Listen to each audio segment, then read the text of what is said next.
Dia tak boleh bayangkan Sabah tu macam mana. Maka kita filmkan cerita pasal Sabah, kan?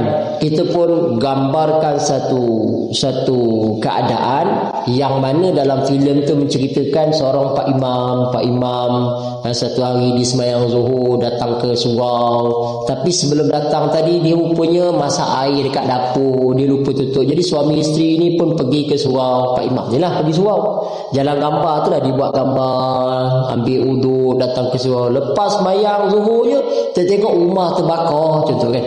Jadi dalam keadaan begitu dia pun sedih, dalam keadaan mengharap, berdoa kepada Allah dan ada bantuan.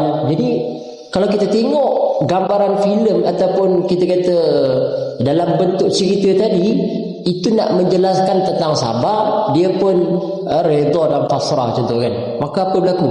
Maka kita akan memberi kesan yang besar. Oh, pakcik dia pun boleh sabar kerana rumah terbakar sebagainya. Maka dia memberi kesan kepada audien yang menonton cerita tersebut. Maka dapat dipahami dengan baik dah.